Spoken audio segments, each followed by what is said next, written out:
It's 2 in the morning. The house is cloaked in a profound darkness, a deep and silent stillness, but you are wide awake. You are not awake because of a sudden noise from the street, nor have you been stirred by a bad dream. You are awake because of that familiar, relentless, and unforgiving pressure in your lower body. It is that nagging, undeniable, and urgent signal that relentlessly forces you out of the warmth and comfort of your bed, onto the cold, unforgiving floors of a silent house, and into the bathroom for the second, or perhaps even the third or fourth time tonight. As you sit there, suspended in a frustrating limbo between the world of sleep and the world of wakefulness, you might find yourself sighing and thinking, well, I suppose this is just what it means to be over 70. It's a thought born of resignation, a quiet acceptance of a diminished life. But what if I were to tell you that this nightly, exhausting pilgrimage is not a mandatory, unchangeable sentence of aging? What if it is, in fact, a thief, a silent, insidious thief that is methodically robbing you of the deep, restorative, and absolutely essential sleep your body and brain so desperately need to heal, to repair, and to rejuvenate? This nightly interruption is not merely an inconvenience. It is a developing health crisis in slow motion, and it is a crisis that millions of seniors are suffering through in profound silence, wrongfully believing that there is absolutely nothing they can do. Today, we are going to change that narrative entirely. We are going to explore the 7 simple, yet astonishingly powerful, daily habits that can help you reclaim your nights, calm your bladder, and finally get the precious, uninterrupted sleep you so richly deserve. Before we dive into these truly life-changing habits, I would be so deeply grateful if you would take a brief moment to support our growing community. If you find even a flicker of value in the information we are about to share, please press the like button and, more importantly, subscribe to our channel. Your subscription ensures you will never miss another deep dive guide to aging with health and dignity. But most importantly of all, I genuinely want to hear from you. Your personal journey, your silent struggles, and your hard-won wisdom are the very heart and soul of this channel. Please take a moment to share your own experiences with this incredibly common issue in the comments section below. You never know, your story, your simple piece of advice, might just be the one thing that gives another person the hope, the validation, and the practical solution they have been praying for. Your voice is not just important here, it is absolutely essential. First, let us take a moment to truly understand what is happening inside your body on a physiological level. This frequent and frustrating need to urinate during the night has a medical name, nocturia, and it is crucial to understand that it's not simply a matter of having a small bladder. After the age of 70, several profound, interconnected physiological changes occur that contribute to this condition. First, the bladder itself changes. Think of it like a rubber balloon that has been inflated and deflated thousands of times over many years. It gradually loses some of its youthful elasticity. It can no longer stretch as effectively to hold as much fluid as it once did, which means it begins to send full signals to your brain more frequently and with a lesser volume of urine. Second, there is a critical hormonal shift that takes place. A hormone produced by the brain, called antidiuretic hormone, or ADH, is what intelligently signals your kidneys to slow down their production of urine at night. This is nature's brilliant design to allow you to sleep for long, uninterrupted stretches. As we age, however, our bodies naturally produce less ADH at night. This means your kidneys continue to produce urine at a more active, daytime-like rate, even while you are trying to sleep. And third, a host of other health conditions that are very common in seniors, such as high blood pressure, diabetes, congestive heart failure, or even simple fluid retention in the legs, can dramatically contribute to the problem. Understanding this complex interplay is not about getting bogged down in medical jargon. It's about the empowering realization that your body is not betraying you. It is simply operating under a new and different set of rules. And the wonderful news is, we can learn to work with those new rules. We can thoughtfully adapt our daily habits to support our aging bodies, rather than constantly fighting against them. This brings us to our very first and arguably most impactful daily habit: master your liquid timing. This sounds almost deceptively simple, but I assure you, the nuance and consistent application of this strategy are everything. Most people hear this and incorrectly think it just means, don't drink any water before bed. The real strategy is far more sophisticated and effective than that. It's about creating what I call a hydration front load. This means you make a conscious and deliberate effort to consume the vast majority of your daily liquids, your water, your tea, your diluted juice, in the morning and early afternoon hours. Think of it as intelligently filling your body's hydration tank early in the day when you are most active and your system can easily process and eliminate the fluid. Then, you must establish a firm, non-negotiable liquid cutoff time in the evening. For most seniors, a 2 to 3 hour window before your intended bedtime is the ideal target. This means if you typically go to sleep at 10 p.m., your last significant drink of any kind should be no later than 7 or 8 p.m. And when I say a significant drink, I mean a full glass of water, a large mug of tea, or a bowl of soup. After this established cutoff time, you transition from gulping to sipping. If you feel thirsty or need to take evening medication, a small, gentle sip of water is perfectly fine. The goal here is not to dehydrate yourself, which is dangerous, but to avoid flooding your bladder right before you lie down for an 8-hour stretch. I vividly remember a lovely woman named Eleanor, 78, who was at her wit's end, feeling exhausted and defeated. She was waking up 4, sometimes 5 times a night. During our consultation, she told me, "I make sure to drink a big glass of water right before bed because I read somewhere that it's good for my heart." While her intention was wonderful, her timing was systematically sabotaging her sleep. We worked on a plan to shift her entire hydration schedule. She would fill a large pitcher of water in the morning and make it her goal to finish it by 3 p.m.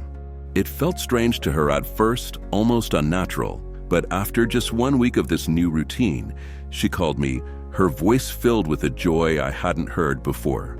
She was only waking up once. It was, in her words, a miracle. So I urge you, don't just avoid water at bedtime. Become a strategic, mindful hydrator. Fill your tank early in the day and then allow it to taper off slowly and gently.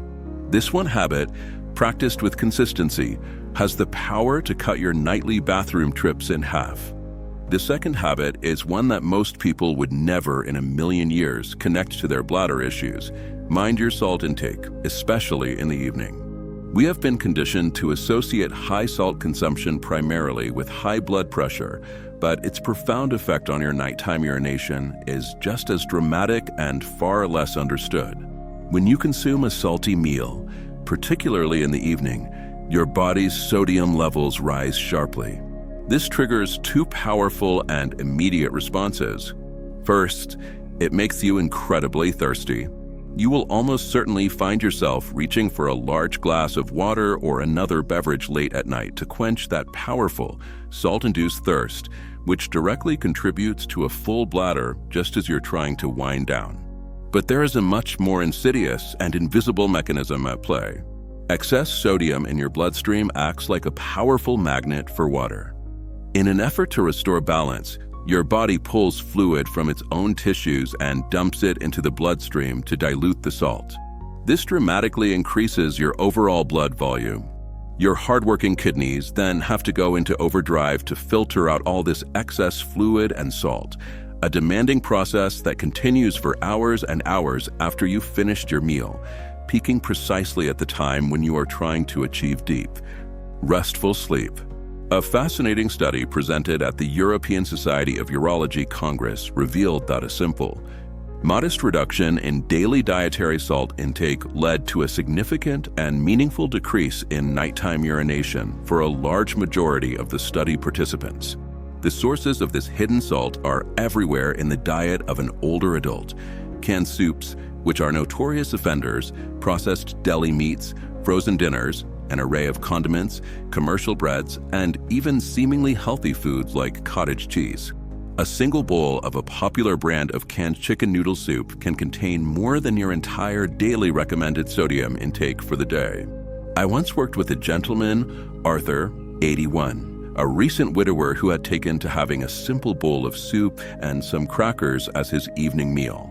He thought it was a light, healthy, and easy option. He had absolutely no idea he was consuming over 1,500 milligrams of sodium right before turning in for the night. This nightly salt bomb was forcing his kidneys to work a full shift while he was trying to sleep. When he switched to making his own simple, low-sodium soups and started to become a salt detective, meticulously reading food labels, his nocturia, which had plagued him for years, virtually disappeared within 2 weeks. So, I encourage you, become a food label detective yourself. Read every nutrition panel. Cook from scratch whenever possible, and discover the joy of using herbs, spices, fresh lemon juice, and aromatic garlic for flavor instead of relying on salt. And please, be particularly vigilant about your evening meal. A low-salt dinner is truly one of the kindest and most impactful gifts you can give to your bladder and to your precious sleep. Our third daily habit is a brilliantly simple, mechanical trick that can provide profound and immediate relief for many. Elevate your legs for an hour before bed. This habit is especially crucial for anyone who experiences even mild swelling in their ankles or lower legs by the end of the day, a very common issue for seniors known as peripheral edema. Throughout the day, as you sit or stand, the simple force of gravity naturally causes fluid to pool and accumulate in your lower extremities. This isn't just water, it's fluid from your circulatory and lymphatic systems. When you finally lie down flat in bed at night, this significant volume of accumulated fluid, which has been effectively trapped in your legs all day long, is suddenly free to be reabsorbed into your general circulation. Your body intelligently senses this sudden increase in fluid volume and sends an urgent message to your kidneys to kick into high gear to filter all of it out. The predictable result? You find yourself jolted awake 1, 2, or even 3 hours after falling into a deep sleep with an urgent and powerful need to urinate. You're not necessarily producing new urine. Your body is simply and finally processing the fluid that was being stored in your legs all day. By consciously elevating your legs for about an hour before you actually get into bed for the night, you are essentially giving your body a huge head start. You are using the power of gravity to your own advantage, allowing that trapped fluid to drain from your legs and return to your circulation while you are still awake and can easily and conveniently use the bathroom one last time before settling in for the night. You don't need any fancy or expensive equipment for this. Simply lie on your back on a sofa or on top of your bed and prop your legs up on a few stacked pillows, making sure that your ankles are positioned slightly higher than your heart. You can use this time to read a book, listen to calming music or a podcast, or simply close your eyes and practice some deep breathing. This gentle, completely passive act encourages the fluid to drain from your legs, dramatically reducing the workload on your kidneys once you are fully asleep. Many of my patients have reported that this simple habit has been the most effective one for them. It's a purely physical solution to a purely physical problem, and it requires nothing more than a little bit of time and a few pillows. It is a perfect example of how working intelligently with your body's natural rhythms, rather than struggling against them, can lead to a much more peaceful and restorative night's sleep. The fourth habit on our list requires a bit more active participation, but it courageously addresses the absolute root cause of bladder control for a great many people. Practice your pelvic floor exercises. For decades, these specific exercises, often referred to as Kegels, have been primarily and narrowly associated with women after childbirth. But the undeniable truth is, they are one of the most critically important exercises that any senior, both men and women, can and should do to significantly improve their bladder control and drastically reduce nighttime urgency. The pelvic floor is a remarkable, hammock-like sling of muscles that stretches from your pubic bone to your tailbone. It is the literal foundation that supports your bladder, your bowel, and other pelvic organs. Just like any other muscle in your body, from your bicep to your calf, It can and will weaken with age if it's not exercised. A weak pelvic floor struggles to properly support the bladder, which can lead to persistent feelings of urgency, unexpected leakage, and the inability to hold urine for very long. For men, an enlarged prostate, a very common condition of aging, can also put significant extra strain on these muscles, causing them to weaken even more over time. By consciously and consistently strengthening your pelvic floor, you are essentially building a stronger, more reliable support system for your bladder. This strengthening allows it to hold more urine without sending those premature, urgent signals to your brain, and it gives you far more conscious control over the act of urination itself. The wonderful thing about these exercises is their discretion. You can do them anywhere at any time without anyone around you even knowing. To correctly identify the right muscles to engage, the next time you are urinating, try to stop the flow of urine midstream. The muscles you clench to do that are your pelvic floor muscles. Once you have that feeling locked in, you can begin your exercise routine. Squeeze those muscles and hold the contraction for a count of 5 seconds, then fully relax for 5 seconds. Gradually work your way up to holding the contraction for a full 10 seconds at a time. Your goal should be to complete 3 sets of 10 repetitions spread throughout the day. Consistency is absolutely everything with this practice. You may not notice a dramatic difference overnight, but if you stick with it for a few weeks, you may be absolutely astonished at the improvement. You might find that you can hold it longer during the day and that the panicky feeling of urgency that used to send you rushing to the bathroom begins to gently subside. This isn't just an exercise. It's a profound act of reclaiming your body's own innate control mechanisms. Our 5th habit involves being highly mindful of what you drink, and this goes far beyond just water. You must learn to carefully avoid evening bladder irritants.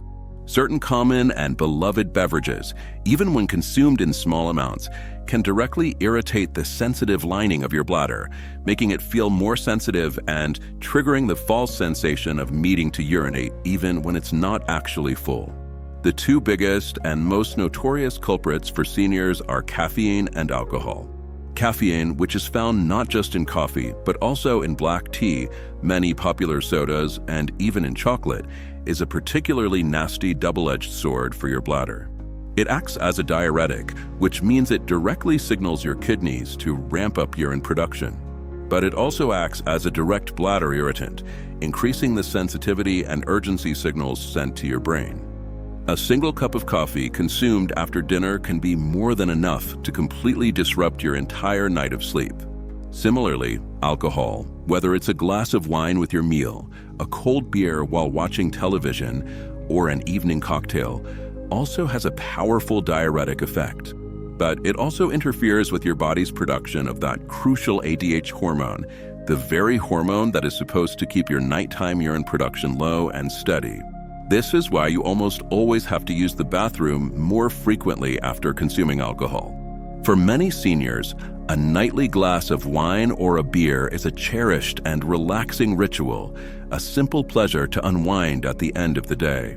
But if you are genuinely struggling with nocturia, you must honestly ask yourself if that ritual is worth the heavy price of a sleepless, frustrating night. I often advise my patients to establish a firm caffeine and alcohol cutoff time, just as they do with water. Try to have your last caffeinated or alcoholic beverage at least 4 to 6 hours before your intended bedtime. This gives your body ample time to fully process these substances and for their irritating effects on your bladder to subside. You might be shocked to discover that your nightly glass of Chardonnay was, in fact, the primary driver of your repeated bathroom trips. Instead of these irritants, try switching to a calming, caffeine-free herbal tea in the evening. A warm cup of chamomile, lavender, or peppermint tea can actually promote relaxation and lead to better sleep, all without irritating your bladder. The 6th habit on our list is a brilliantly simple behavioral technique that urologists and pelvic floor therapists often recommend to their patients. It's called the double voiding method. This easy-to-learn technique is designed to ensure that you empty your bladder as completely as possible right before you get into bed. thereby drastically reducing the chances that any residual urine will trigger a wake-up call later in the night. It is particularly helpful for men dealing with an enlarged prostate, which can obstruct the flow of urine, or for anyone who has that nagging feeling that they can't quite empty their bladder completely in one go. Here is how you do it. When you go to the bathroom for your final trip before you turn in for the night, urinate as you normally would without straining. Then, before you get up, I want you to remain on the toilet for another 20 to 30 seconds. Take a few slow, deep breaths, consciously relax your abdomen and pelvic muscles, and then lean forward slightly and try to urinate again. You may be very surprised that a little more urine comes out. By taking this extra mindful moment, you are giving your bladder muscles the time they need to fully relax and release any urine that may have been left behind. It's a tiny investment of time, a mere half a minute, that can pay huge dividends in the form of uninterrupted sleep. So many of us are in such a rush throughout our day that the habit continues at night. We stand up the moment the initial flow stops. But the bladder may not have fully contracted and emptied. That small amount of leftover post-void residual urine can be just enough to fill the bladder back up to its trigger point an hour or two later. Make this double voiding technique the very last thing you do before your head actually hits the pillow. It's a simple, proactive step that puts you back in the driver's seat, ensuring you start the night with the emptiest possible bladder, giving you the best possible chance for a long stretch of sleep. Finally, we arrive at our seventh habit, a crucial factor that is almost always overlooked but has a powerful and direct physical impact on bladder function. You must manage your constipation. It may seem at first glance like your bowels and your bladder are two completely separate and unrelated systems, but they are in fact very close neighbors living in the crowded real estate of your pelvis. When your bowel, specifically your colon, is full of hard, compacted stool due to chronic constipation, it can physically press against your bladder, squishing it, reducing its capacity, and creating a constant low-grade feeling of pressure and urgency. A backed up and distended colon can physically intrude on the bladder's space, making it utterly impossible for it to fill to its normal, intended capacity. This directly translates into feeling the need to urinate much more frequently, both during the day and especially at night when you are lying down. Chronic constipation is incredibly common in the older adult population, often resulting from a combination of a lower fiber diet, the side effects of certain medications, like pain relievers or iron supplements, dehydration, and reduced physical activity. If you are struggling with both constipation and nocturia, it is highly likely that these two issues are intimately connected. By taking active steps to address your bowel health, you can often find significant and sometimes surprising relief for your bladder issues. The solution is to gently, gradually, and consistently increase your daily intake of dietary fiber from whole food sources like fruits, vegetables, whole grains, nuts, seeds, and legumes. Prunes and prune juice are classic, effective remedies for a very good reason. Staying well hydrated is also absolutely crucial for keeping stools soft and easy to pass. And please never underestimate the power of regular physical activity. Even a gentle daily walk can do wonders for stimulating bowel motility and keeping things moving as they should. If you find that these dietary and lifestyle changes are not enough to bring relief, please speak to your doctor about a gentle, over-the-counter stool softener or a fiber supplement like psyllium husk. Resolving your constipation can feel like you've literally created more physical space inside your own body, finally freeing your bladder from that constant external pressure and allowing it to function and fill as it was always meant to. As we bring our discussion to a close this evening, I want you to hold on to this one central and empowering idea. You have infinitely more power over your sleep and your nighttime comfort than you have been led to believe.